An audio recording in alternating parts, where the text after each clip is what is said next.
ada lemak sama sekali. Tahu apa yang terjadi? Iya dok. Resiko batuk bedunya naik. Gue sampai bingung kenapa ya banyak orang yang kok jadi meninggal gara-gara melakukan diet itu.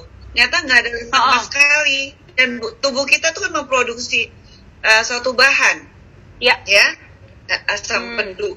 Jadi dia keluar, tapi nggak ada yang dia mesti akhirnya jadi batu. Nah, makanya kenapa tak bisa nggak ada lemak sama sekali. Lemaknya butuh, tapi berapa banyaknya itu ya perlu disesuaikan. Itu dia. Oke, tuh jadi belum turun-turun juga mungkin bisa konsultasi dulu gitu ya sama dokter gizi gitu supaya nanti ketahuan gimana caranya harus makan apa supaya siapa tahu lebih tokcer lagi itu penurunannya ya kan. By the way ini pertanyaan-pertanyaan yang aku bacakan udah langsung terpilih ya untuk mendapatkan hadiah menarik dari MS Slim dan juga uang elektronik 250.000. Selamat. Kita masuk ke pertanyaan. Ya dok ya. Sebelum pertanyaan, ini di Instagram aku sama di live ini pada nanya gimana cara ngedapetin MS Slim.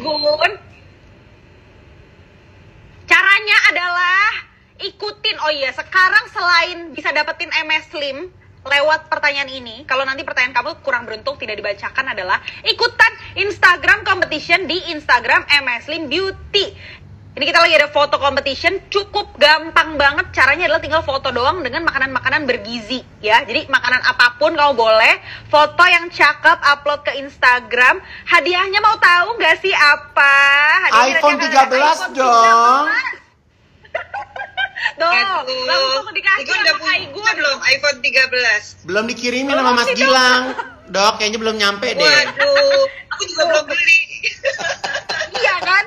Siapa tahu nanti hadiah buat kita di sini dapat langsung dikirimin sama Mas Gilang ke rumah masing-masing kalau ikutan foto competition. Jadi nanti dicek ya di Instagram MS Slim Beauty ya. Tinggal foto doang ya, mantep ya. Bisa dapat juga MS Slim banyak lah pokoknya. Nah, kita masuk ke pertanyaan berikutnya nih ya.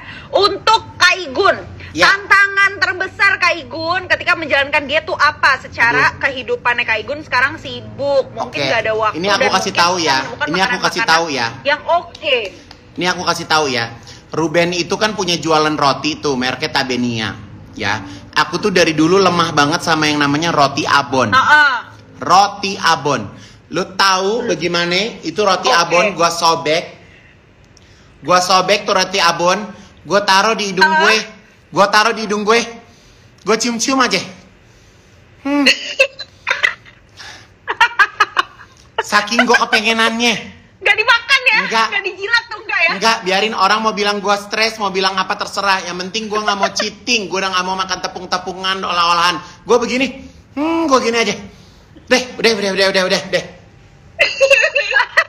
Ini imannya keren banget. Imannya keren banget. Memupuk iman itu susah banget. Kadang-kadang tuh pasien tuh suka seminggu aja dok boleh cheating nggak? Jangan. Nah itu dia dok, aku tuh nggak mau yang namanya cheating. Iya 2 minggu cheating. Jangan, karena tau nggak kenapa? Di awal diet nih, iman belum kuat nih. Cheating sekali. Dok 1 dok, 2 dok, 3 dok. Aduh bablas saya bilang nggak bisa. Jangan cheating. Tahan dulu. Kalau kita udah bisa tahan, itu iman lebih kuat. Biarpun banyak tuh beredar di depan segala makanan. Godaan ya. Tapi mikir-mikir udah turun 30 kilo ya. Rela. Nggak rela kan? Kayak perjuangan kemarin. Kemarin kan nggak mau ada dong. Nggak pakai simsalabim, alhamdulillah, toto turun. Pakai usaha. Jadi benar ya. Gue udah usaha, gula darah udah bagus. Jangan dikacaukan lagi. Tetap strict.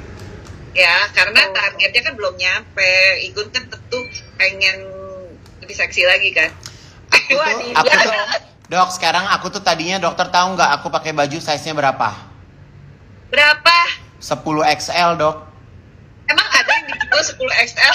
Sampai dokter tahu nggak sih sampai aku pernah ada netizen ngomong gini kayak Igun celana dalamnya buat ya. Sedih deh dengernya dokter. Sekarang udah berapa jadi ukurannya dong? 2 XL nggak ada masalah. Cukup ya. Dan yang paling sedih ya dok, paling sedih aku tuh cuman cuman ngeliatin orang, nemenin orang datang ke toko buat beli baju merek-merek, Dok. Aku dari dulu jahit, mau kaos jahit, mau kemeja jahit. Terus sekarang udah belanja dong. Sekarang udah bisa belanja dong. Oke, lihat lah. Ih, seru banget tuh. Banyak banget positivity ya, perubahan yang baik yang bisa dialami kalau kamu tuh bukan hanya diet barengan doang, tapi hidupnya tuh sehat nih. Amin. Ya, buat Slim Friends, buat e-listeners juga. Jadi udah banyak banget yang kita tahu di hari ini ya kan. Ada lagi pertanyaan nih, masih banyak banget nih Kak Igun. Udah Dokter Cindy juga, ada dari Zakiyah di Jakarta sekarang untuk Dokter Cindy, untuk Kak Igun juga. Gimana caranya supaya bisa percaya diri nih dengan berat badan yang kita miliki, dan gimana sih caranya Kak Igun tuh konsisten dalam menjalani penurunan berat badan. Nah, mungkin menarik untuk PD-nya nih Kak Igun ya. Sebenarnya kalau aku bisa menjawab kalau aku bisa menjawab, kepercayaan diri itu bukan dari bentuk badan sih. Kepercayaan diri itu bisa timbul karena kita ada knowledge, kita punya pengetahuan, kita punya sesuatu yang bisa kita bagi ke orang. Karena terus terang, waktu berat saya 180 sama berat saya sekarang nggak ada perubahan masalah percaya diri. Tapi balik lagi, tapi balik lagi, obesitas atau bentuk badan gemuk mungkin membawa hoki buat kita menurut pandangan orang. Tapi penyakit itu banyak banget yang mudah datang ke kita. Jadi kayak misalnya kita kena COVID, kalau kita gemuk aja, kita nggak kena COVID aja napas sesak, Beb. Apalagi lu kena COVID. Bayangin nggak? Nah, itu keren banget. Lu kena COVID yang badannya normal, terlentang aja sesek. Apalagi lu badan lu gede. Yes. Iya kan? Mau pakai sepatu susah, mau sholat, mau ruku susah, mau sujud kesemutan. Keren banget. Mau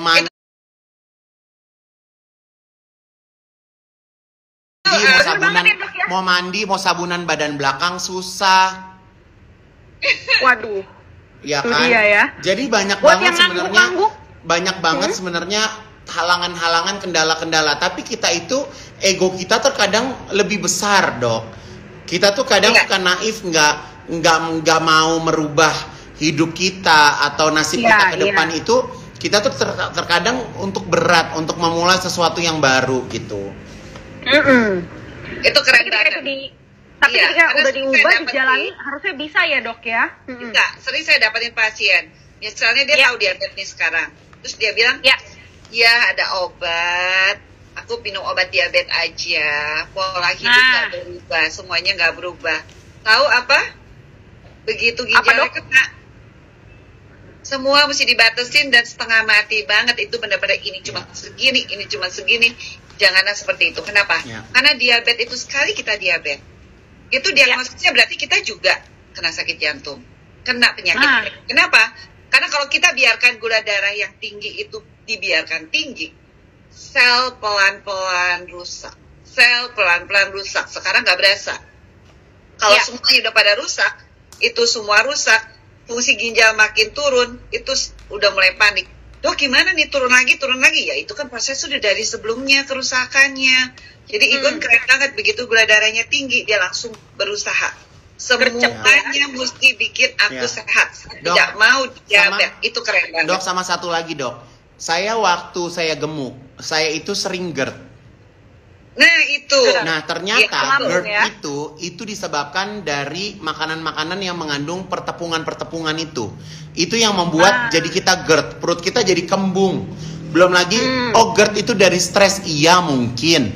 Nah, tapi itu GERD itu juga dari makanan sih sebenarnya. Nah, sekarang aku tuh udah nggak ada tuh, Dok, yang suka GERD gitu tuh nggak ada gitu. Jadi bukan berarti orang yang kurus itu kena GERD, nggak bisa kena GERD. Ya mungkin aja karena ya mungkin banyak makanan olahan atau ada tepung-tepungan itu gitu sih. Biasanya kadang-kadang makanan yang terlalu berlemak itu juga bisa meningkatkan GERD, segala yang bergas-gas itu juga bisa meningkatkan GERD. Minuman-minuman yang merangsang itu juga bisa meningkatkan GERD. Jadi banyak hal yang selain tadi ya, supaya yang di-blame adalah stres dan lain-lain. Tapi kita mesti merubah memang pola hidup kita. Dengan penurunan berat badan semuanya biasanya akan terbantu teratas. Amin. Terbantu jadi lebih baik lagi gitu kan ya. Bukan cuma timbangan-timbangan aja yang berkurang, tapi penyakit-penyakit yang lain gitu loh. Ini ada satu pertanyaan terakhir nih, mungkin ini bermanfaat banget aku rasa buat yang sudah mendengarkan, bahkan yang sudah mencoba MS Slim gitu ya.